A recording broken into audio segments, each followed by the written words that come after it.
Aqui nós estamos, como é que você está? Nós estamos bem.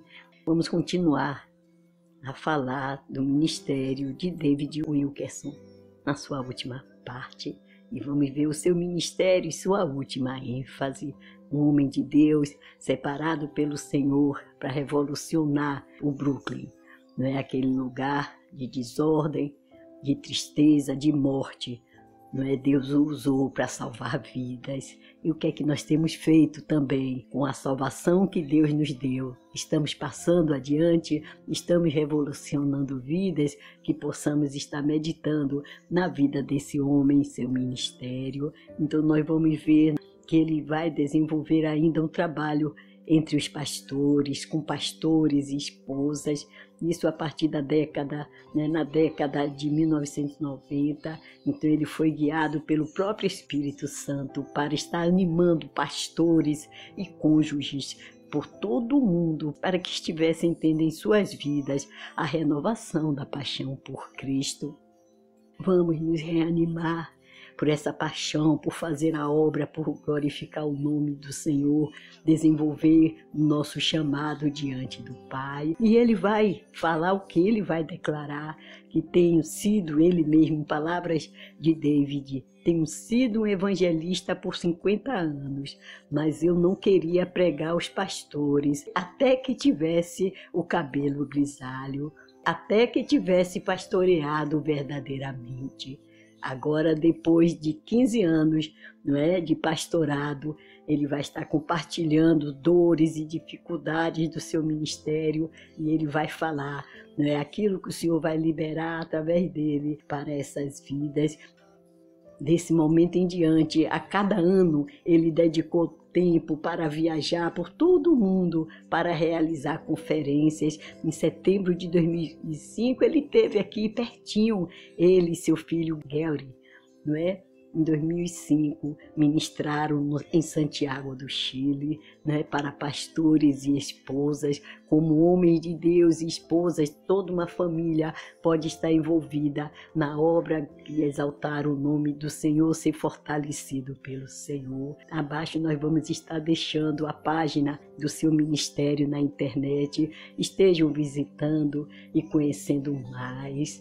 David e a esposa Gwen se mudaram depois para Nova York, logo no início da igreja Times Square, em 1987, que houve a fundação dessa igreja. Nós já vimos no vídeo anterior. Em 2006, começaram a dividir o seu tempo entre Nova York e Texas.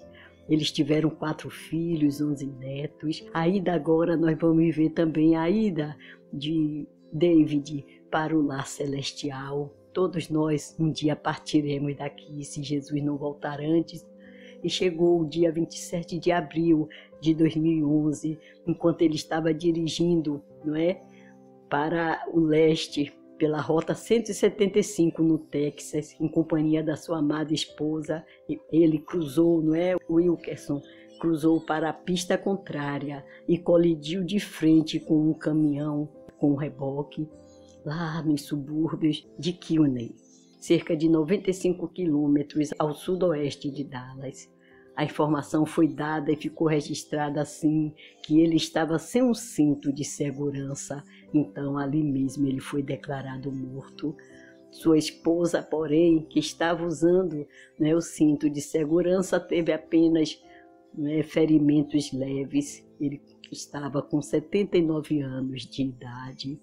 O Senhor levou o nosso amado irmão Lance Lembuti, disse em uma atualização do Oriente Médio, ele fazendo aquele relatório, falando, ali ele disse: o Senhor o levou instantaneamente para a sua morada. A última voz admoestadora dos Estados Unidos emudeceu. Ainda que as coisas que ele disse ocorram ou estejam para ocorrer, ele era um servo de Deus que, em meio a muitas críticas e algo de antagonismo, para advertir os Estados Unidos de que o juízo estava vindo sobre a terra. No dia 14 de maio foi realizado um culto em memória a tudo que ele fez para ser passado, ser contado. Ele já estava na glória, E ali foi dirigido pelo seu filho Gary. e o pastor Carter Conlon e o irmão de David, Noel Dom, em Times Square, uma transmissão ao vivo para diversas partes de Nova York e Estados Unidos, também pela internet, recebendo a visita de mais de 1 milhão de pessoas. David, na sua última postagem em seu blog, escreveu: aqueles que atravessam o vale da sombra da morte, escutem esta palavra. O pranto durará por algumas noites escuras e horríveis, e nessa escuridão você de repente escutará o Pai a sussurrar: eu estou com você, eu estou convosco. Não posso te dizer o porquê neste momento, mas um dia tudo terá sentido. E ali naquele dia teve sentido para ele, não é? Muitas vezes nós dizemos que estamos passando, atravessando o vale da sombra da morte através das nossas lutas, mas ali ele cruzou e logo ele pôde se encontrar com o Senhor. Verás que tudo, na verdade, era parte do meu plano, não foi um acidente. Veja como ele escreveu essas palavras no momento em que fez a redação no seu blog pela última vez.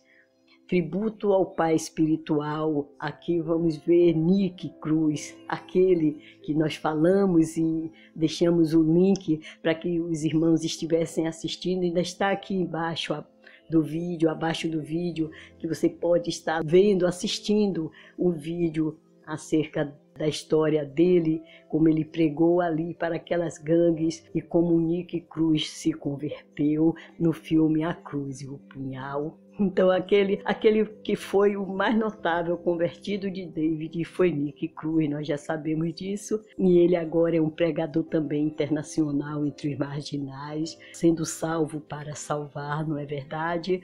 O que é que nós temos feito com a salvação que nós recebemos do Senhor? E ele ali naquele culto, ele vai recordar, Nick vai recordar do pregador fraco que ele encontrou nas ruas de Nova York, no sentido físico, nos anos 50. Então, onde até a própria polícia naquele local ali temia entrar, e até mesmo gangues não se atreviam a ir ali e se encontrar com homens como Nick, que ele liderava os temidos Mau do Brooklyn. Mas ele teve coragem porque foi Jesus que o enviou. Para Nick, Wilkerson era um amigo próximo e um pai espiritual. Sempre quando o via, ou mesmo por telefone, dizia: te amo, David, declarou Nick em uma entrevista. Disse que David não era muito expressivo, mas sempre que estavam sozinhos ele dizia: te amo, filho. Que maravilha, não é? Filhos espirituais que nós temos, isso é muito bom. Nós amamos os nossos filhos espirituais. A última vez que se encontraram foi algumas semanas antes do ocorrido, e eles conversaram ali por 3 horas. Parece até que estavam, se despedindo até aquele grande dia. E Nick lhe falou acerca do filme que estava rodando, chamado 1000 Pedaços, que era acerca da sua própria vida, e incluindo o encontro com Wilkerson, que o conduziu à sua conversão. O nome do filme foi tirado das palavras que disse a Nick depois que este o ameaçara de como iria matá-lo. Assista o filme, você vai ver essa parte emocionante. E ele disse mesmo para Nick: você poderia me cortar em 1000 pedaços e atirá-los na rua, e cada pedaço te amaria. Que maravilha! Como resistir a um evangelho assim? Nick não resistiu e hoje está salvo, e muitos mais que através do ministério, que nesse tempo Nova York foi bombardeada por gangues, e ele conta, Nick dizendo: nós fomos os líderes supremos dos grupos, recorda Nick. Inclusive Frankenstein e Drácula teriam medo de caminhar nesses bairros, e ele era um esquálido, pregador magro, franzino, vindo de nenhuma parte, nem percebia, nem sabia nada acerca dele, mas ele estava ali. Não há como um tipo de indivíduo como esse pudesse ser tão forte para permanecer em pé ali sozinho, mas ele permaneceu, ele não estava sozinho, ele estava com Deus, o Espírito Santo estava nele, então ele podia receber até uma bala, diz Nick, podia ser assassinado, mas ele estava ali porque era obediente a Jesus. Jesus o enviou ali para levar a mensagem àquelas gangues. Eu mesmo quase o matei. E agora estava ali no sepultamento dele, porque eu realmente estava cheio de ódio. Foi quando ele me disse que Jesus me amava.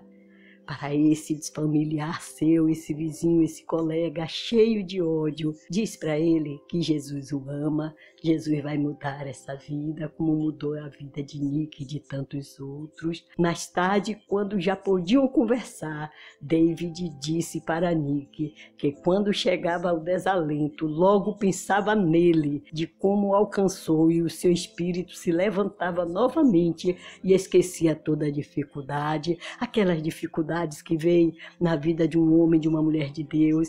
Quando ele pensava de repente até em desistir, logo vinha a memória dele, Nick, como ele conseguiu, né, levar esse homem à redenção, à salvação, à libertação, e esquecia logo aquela dificuldade ou dificuldades que estava passando e continuava a caminhada. Nick ainda diz que duas coisas preciosas fascinam em Cristo, que ele tinha os olhos atentos e que sempre estava ali percebendo as necessidades das pessoas. E ele vai dizer: David tinha o mesmo coração compassivo de Jesus. Vamos, não é, estar tão ligados a Jesus, que nós venhamos ter esse olhar de Jesus, esse coração compassivo de Jesus, e que outros possam ver em nós. Ele vai encerrar essa palavra falando, não é, acerca do Salmo 116:15, e diz: do fundo do meu coração sinto a sua ausência.